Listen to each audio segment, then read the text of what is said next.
आज फेरि अब म अर्को भिडियो ल्याएर आइसकेको छु।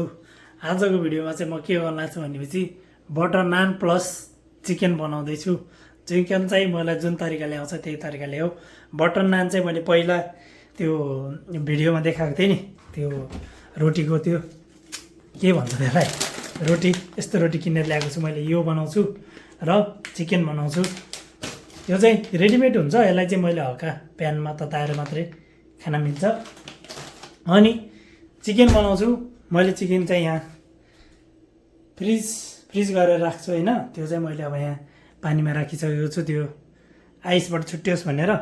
मैले चाहिँ कस्तो गर्छु भने चाहिँ चिकन चाहिँ यसरी केजी यहाँ चाहिँ अब पुरै फुल चिकन किनेर ल्याउनु पर्छ नि त। अनि त्यो फुल चिकन म एक्लै खाइसक्दिनँ, त्यही भएर म यस्तो अनि यस्तो पोकाहरू बनाएर राख्छु। ठ्याक्क 4 भाग गरेर राखेपछि मलाई ठिक्क हुन्छ। अनि एक भाग चाहिँ खान मिल्छ। अनि एकैचोटि सबै चिकन चाहिँ यो पानीमा राख्यो भने चाहिँ त्यो चिकनको स्वाद जान्छ। तर एक गर्दै खायो भने चाहिँ त्यस्तो धेरै स्वाद जाँदैन, फ्रिजिङ गरेको चिकन भए पनि। त्यही भएर अनि मैले चाहिँ यसरी यो चिकनलाई चाहिँ अब यहाँ यसरी राख्छु। 5-10 मिनट यो राखेपछि ओके हुन्छ। अनि म त्यति जेलसम्म म प्याज काट्छु, टमाटर काट्छु, अलिकति अदुवा काट्छु। चिकन चाहिँ म कसरी पकाउन गइरहेको छु भने चाहिँ पहिला चिकनलाई चाहिँ हल्का म्यारिनेट गरेर हल्का नुन, बेसार र थोरै मसला हालेर त्यसलाई म्यारिनेट गर्ने। म्यारिनेट गरेर थोरै प्यानमा थोरै तेल हालेर हल्का फ्राई गर्ने, हल्का रातो बनाएर अर्को प्यानमा चाहिँ जो चाहिँ मैले नयाँ किनेको प्यान थियो, यो अस्ति मैले देखाएको थिएँ नि, त्यो प्यानको आज हामी अनबक्सिङ गर्छौँ। अनबक्सिङ भइसकेको छ, केही छैन अनबक्सिङ गर्ने।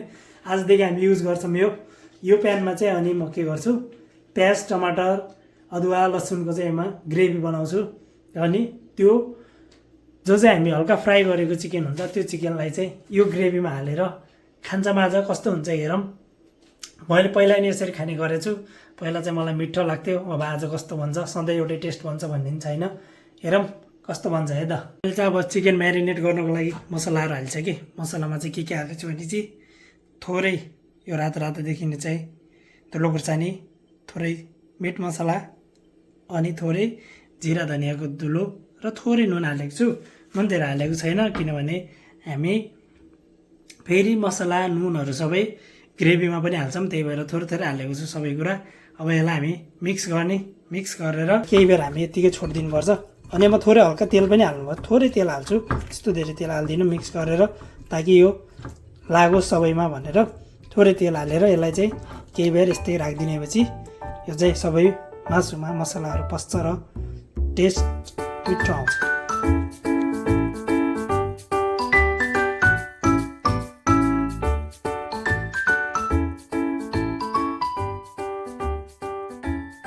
मैले इन्ग्रिडियन्टहरू चाहिँ सबै काटेर रेडी गरिसकेँ। मैले के हाल्दैछु है त।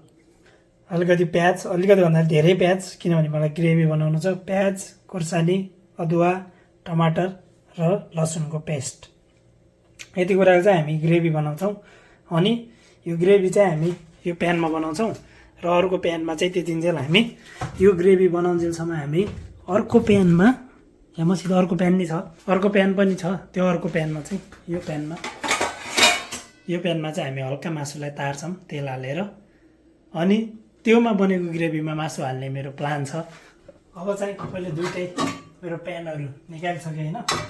अनि यो प्यानमा चाहिँ हामी थोरै तेल हालेर यो फर्स्टमा तार्छौँ। अब चाहिँ घुवाको आवाज आउँछ किनभने यो अन गर्नुपर्छ। यो अन गरेन भने ग्यास अन हुँदैन, त्यही भएर तर अहिले यसलाई चाहिँ गर्नु नगरे नि हुन्छ, किनभने धुवा आएपछि गर्दा नि हुन्छ। अब चाहिँ हामी हल्का तेल हाल्छौँ, थोरै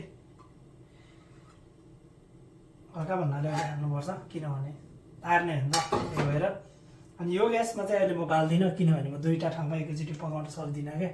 तर आज हाम्रो यो नन स्टिकी प्यान हो, त्यही भएर मलाई केही समस्या छैन यसको पनि आगो जलाएर।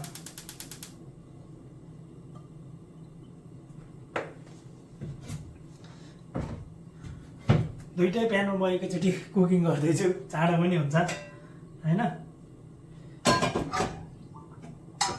यो प्यानमा चाहिँ हामी चिकन तार्नलाई मैले पनि ल्याइसकेँ। यो प्यानमा चाहिँ हामी यो प्याजहरू, टमाटरहरू सबैलाई यसमा हालेर हामी ग्रेभी बनाउँछौँ। हेरौँ कतिको सक्सेस हुन्छ। अलि तेल चाहिँ धेरै नै हाले जस्तो लाग्यो मलाई, त्यही भएर म हल्का योमा खनाइदिन्छु, किनभने म तार्ने हो नि त। यो तारेको तेल चाहिँ फाल्नुपर्छ, कालो कालो हुन्छ, यो तेल खानु हुँदैन। अब हाम्रो तेल तातिसक्यो होइन, तेल तातेर हेर्नु धुवा सुरु भइसक्यो। हेर्नु यही भएर मैले यो प्यान चेन्ज गर्नु खोज्नुको कारण यो हो, त्यही भएर म एकैचोटि दुईवटा अन गर्दिनँ, यो धेरै नै हिटिङ भइसक्यो यसको। त्यो बेला होइन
अब चाहिँ मैले ग्रेभी रेडी गरिसकेँ। ग्रेभी रेडी गरेर चाहिँ यस्तो भएको छ होइन।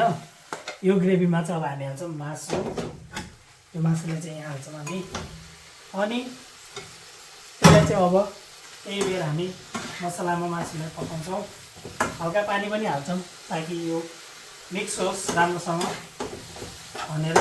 अनि हल्का पानी हालेर 5 मिनट ढाकेर पकाएपछि चिकन रेडी। मैले चाहिँ अब यसमा पानी हालेँ, पानी चाहिँ थोरै हालेको छु। पानी हालेर चाहिँ अनि मैले यसलाई अब ढाकिदिएर एकछिन पकाउँछु 5 मिनट जति। 5 मिनट जति पकाएपछि पानी सुक्छ। पानी सकेपछि हाम्रो मासु रेडी। मैले अर्को मेरो प्यान पनि मैले धोएर रेडी गरिसकेँ। योमा चाहिँ हामी बनाउँछौँ रोटी।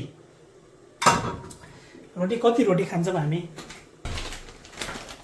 रोटी चाहिँ हामीसँग golden butter naan, golden butter naan है, यहाँ गोल्डन बटर नान लेखेको छ, India Punjab, taste of India.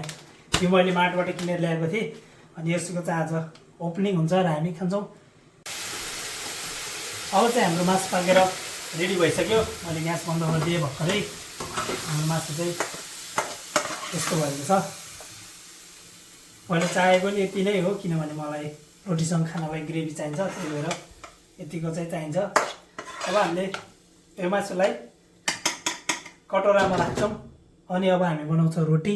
मासु पाकेर ठिक भइसकेको छ। एउटा कुरा चाहिँ के हो भने मैले नुन चाखेँ, नुन चाहिँ हल्का बढी भएछ। मेरो चाहिँ नुनमा जहिल्यै मिस्टेक हुन्छ, मैले जहिले नै नुन बढी हाल्छु अथवा कम हुन्छ, त्यस्तै हुन्छ। नेक्स्ट टाइमदेखि पकाउँदा चाहिँ म नुन पहिला कम हालेर पछि थपेर खाने ट्राई गर्छु। पहिला म नुन कम हाल्छु भन्छु, जहिले पनि धेरै हुन्छ। कम हाल्ने भन्छु, जहिले धेरै हुन्छ।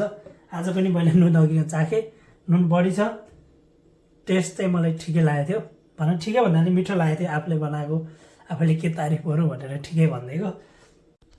अब बनाएर रेडी भइसक्यो, एभ्रिथिङ इज डन। अब खाना मात्रै बाँकी छ। के बनाएँ हेर है त, के खाँदैछु मेरो आइटमहरू हेर है त। फर्स्टमा मासु, 4वटा रोटी, 2टा पराठा, मुलाको अचार र हल्का जुस भन्छ होइन। यति कुरा म खान्छु आज। देओस् अब हेर्दाखेरि मिठो छ, मिठो होस्।